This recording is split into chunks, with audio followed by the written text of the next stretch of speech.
tunafahamu kwamba kuna mahali tulitaka twende, lakini kuna mahali tunaona kama taifa tumeteleza. Je, huko makanisani hakuwafundishi wazee kufundisha watoto wao?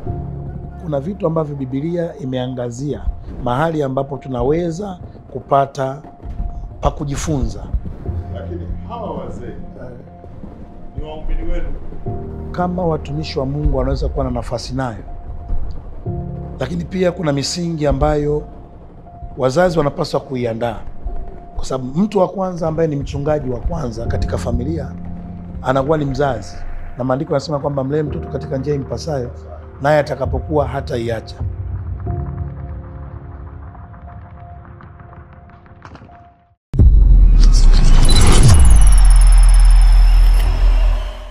Asante sana ndugu watazamaji. Leo hii nimekuja kutembelea Askofu Ezekiel ambaye muda mrefu katika nchi yetu ya Tanzania, lakini hasa niko katika tafiti zangu kuuliza, je, tumefikaje hapa? Kama ndio hapo tarehe 29 mwezi wa 10 kulikuwa na uchaguzi. Saa 5 baada ya uchaguzi kuanza kufanyika, kulitokea vurugu, kulitokea machafuko, kulitokea mauaji makubwa kwa baadhi ya watu. Sasa swali langu tu kwa baba askofu, na nitaendelea kuwahoji na wengine, nataka kujifunza, je, tumefikaje? Nini? Alafu tukipata tumefikaje, hatuwezi kujua tunatokaje kama je, tumefikaje? Ndio baba askofu, naomba sasa nikuulize, nashukuru kwa kunikaribisha nyumbani kwako. Je, Tanzania imefikaje? Tunapozungumza ya kwamba tumefikaje hapa, maana yake inaweza kuwa katika muktadha wa namna mbili. Aidha tulikuwa tunafahamu destination, au kwa maana ya kwamba mwelekeo wetu tulikuwa tunaufahamu kwamba tunaelekea wapi, lakini inawezekana aidha kuna changamoto iliyojitokeza, sasa mwelekeo ule ukawa ni wa tofauti, na pengine bila kujua ndani ya wakati tukatembea umbali mrefu, na kuna mahali tunajikuta ya kwamba sipo tulipotaka kufika. Nafikiri ndio swali linazaliwa kutoka hapo, kwamba tumefikaje hapa. Na katika mtazamo huo huo tunaweza tukazungumza kwa sehemu mambo machache muhimu ambayo yanaweza kuwa yanatupatia mwanga wa tumefikaje hapa. Na kikubwa ni kwamba tunafahamu kwamba kuna mahali tulitaka twende, lakini kuna mahali tunaona kama taifa tumeteleza, na hatuna mtu wa kusema ya kwamba anayestahili kulaumiwa. Tunapaswa kuwa kila mmoja katika namna yake anapaswa kujihoji maswali, kama alisimama katika nafasi yake, alisimama katika zamu yake. Wakati mwingine katika mifano midogo ni hata malezi ya watoto wetu.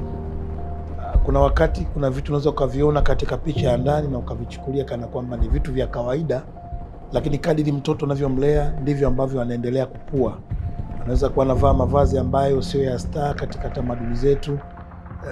Kaka yangu ni wa muda mrefu kidogo, kwa hiyo nafahamu kule ambako tulitoka, namna ambavyo wazazi walikuwa wakitusimamia sana kwenye eneo la nidhamu na heshima.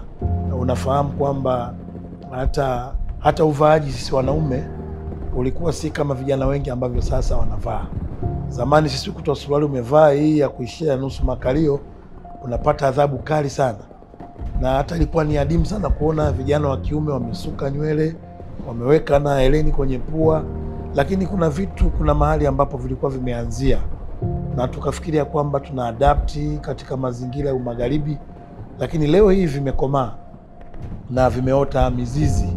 Sasa huyu adui ameshakuwa na nguvu sana.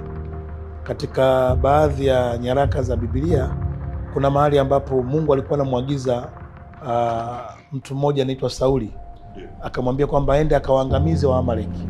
Sasa alipoenda kule hakwenda kuangamiza kama alivyoagizwa, kuna vitu ambavyo vilikuwa vinamvutia katika mtazamo wa macho yake, akaviacha, akawaacha watoto, akawaacha wanawake wazuri, lakini asijue kwamba wale watu wataendelea kukua, na adui yoyote ambaye hujamshughulikia mapema, kesho hautapigana na yule mtoto, kesho utapigana na giant, lijitu ambalo limeshakuwa, ambalo hautaweza. Sasa ile jambo lilimchukiza Mungu kwa sababu Sauli hakufanya kitu alichoagizwa, na ukweli ni kwamba baadaye kile ambacho aliagizwa afanye kwa kupuuzia kutokifanya, ikageuka ikaja kuwa mwiba kwenye taifa la Israeli. Sasa unaweza ukaona madhara aliyokuwa ameyaacha, baadaye wale watu waliowaacha wakaja kuwa ndio mwiba kwenye taifa la Israeli. Kwa hiyo makosa yalianzia katika kutokutii yale maagizo biblical. Lakini katika mazingira yetu ya wakati huu tunayo mambo mengi ya kujifunza, kama ambavyo nimetangulia kuzungumza kwa habari ya malezi. Malezi yanapokuwa mabaya katika msingi, manake sasa tunazungumzia mahali ambapo tunaangalia wengi wanaangalia tulipoangukia, lakini hawaangalii ni wapi tulijikwaa. Naam. Kwa hiyo kwa namna hii kuna vitu vingi vya kuweza kuangalia, especially katika familia zetu, makuzi ambayo tumejaribu kuwalea vijana wetu, tumewalea katika makuzi ya namna gani? Sasa makuzi haya yanaweza kuwa ni chanzo kikubwa sana, kwa sababu ya vijana wetu kufikiri kwamba wana uhuru wa kufanya kile ambacho wanataka na kuto kuelewa mipaka yao ni ipi katika familia, na wazazi pia kuto kuelewa wajibu wao kwa watoto. Haya mambo mengi yametuleta mpaka katika eneo hili ambalo tumefika. Bila Naam. unahisi kuanguka kwetu tulijikwaa wapi? Maadili sawa, lakini maadili pia yana sifa moja. Naam. Nani anayewapa maadili? Kwa sababu mwalimu wa maadili ndio muhimu zaidi kuliko mwanafunzi wa maadili. Sasa mimi kwenye walimu wa maadili naona kuna makundi matatu. Sawa. Kuna wazazi, Naam. kuna walimu, Naam. na kuna viongozi wa dini. Sawa. Viongozi yuko wanne wa mtaani, mwalimu wa mtaani. Sasa katika haya makundi, hasa haya matatu, najua wewe unaangukia kwenye viongozi wa dini, lakini usisite hata kwenye walimu. Sawa. Unahisi wapi ambapo viongozi wetu wa dini waliona kwamba hili sio jukumu letu, au wapi ambapo walimu waliona sio jukumu, na wapi ambapo wazazi waliona sio jukumu? Hii itatupa picha nzuri ya kujua tumejikwaa. Katika Biblia zetu hizi kuna kitabu kinaitwa kitabu cha Kumbukumbu la Torati, katika sura yake ya 32 na mstari wa 7, naungana na pointi ambayo umejaribu kuizungumza kwamba ni wapi ambapo tunakosea katika eneo la walimu, wazazi na hiyo ya dunia. Sasa hapa kuna maandiko yanatueleza hivi, anasema, kumbuka siku za kale, tafakari miaka ya vizazi vingi, muulize baba yako naye atakuonyesha. Biblia inaheshimu sana nafasi ya wazazi. Biblia inaheshimu sana nafasi ya wazee. Kuna mambo ambayo kama watumishi wa Mungu wanaweza kuwa na nafasi nayo, lakini pia kuna misingi ambayo wazazi wanapaswa kuiandaa, kwa sababu mtu wa kwanza ambaye ni mchungaji wa kwanza katika familia anakuwa ni mzazi.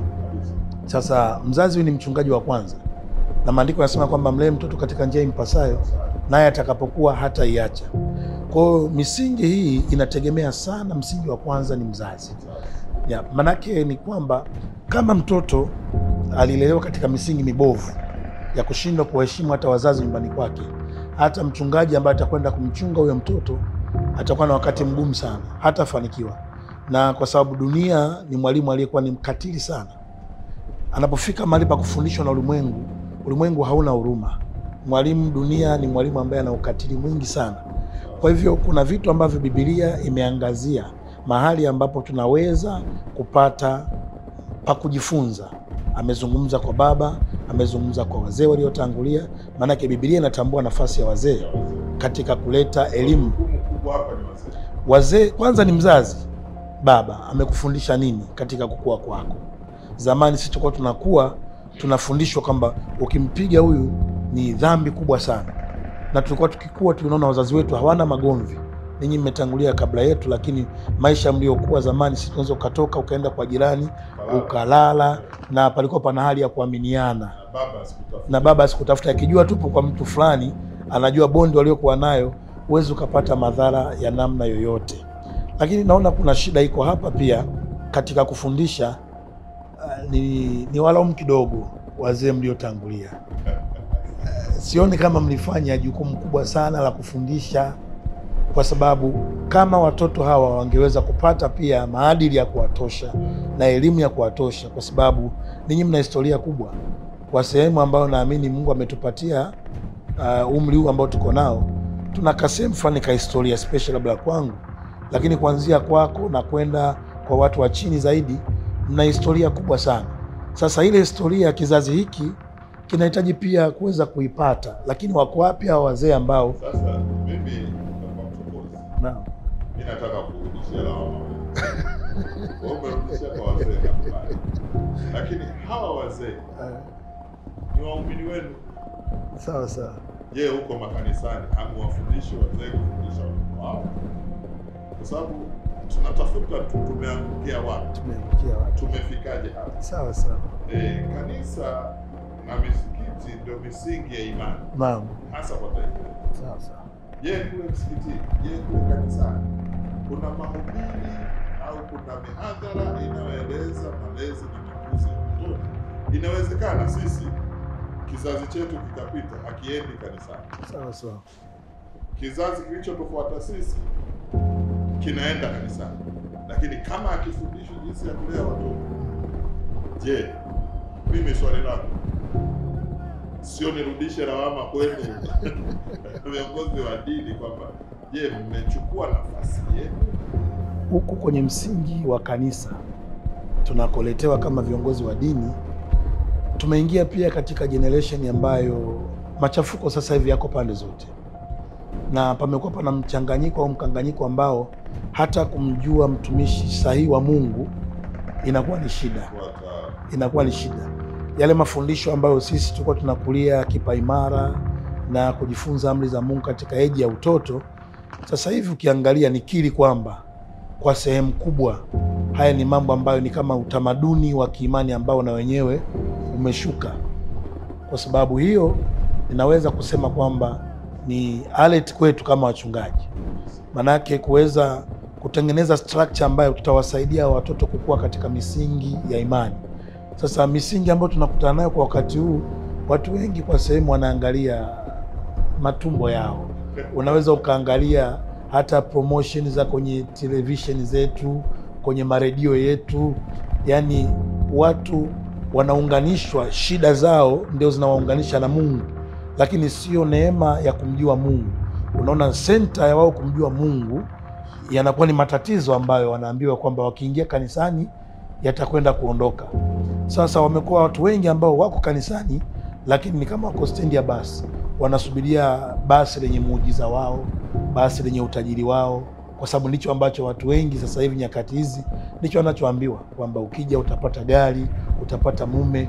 Kwa ile hofu ya Mungu nayo pia inapoondoka kwa kukosa mafundisho, tunaweza kuwa ni kweli tunazalisha kitu hiki, lakini ukweli ni kwamba wako watu ambao wanajitahidi kwa sehemu kubwa katika kufundisha kweli ya neno la Mungu, kwa sababu hata huyu mtu wa kanisa unayemwachia watoto wako kwamba akufundishie kuhusu elimu ya imani, lazima ujue ni mtu wa namna gani, kwa sababu unaweza ukamkabidhi mtu akufundishie watoto, lakini misingi ikawa ni mibaya, akajengewa chuki tangu katika msingi wa utoto.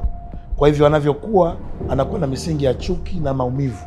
So mwisho wa siku anakuwa ni mtu aliyekulia kanisani au aliyekulia katika nyumba ya ibada, lakini matendo yake hayafanani na eneo ambalo amekulia. Kwa hiyo umetukumbusha, lakini wapo watu ambao wanajitahidi kufundisha, lakini jambo la muhimu ni kuangalia sana hao walimu tunawakabidhi watoto, uwezo wao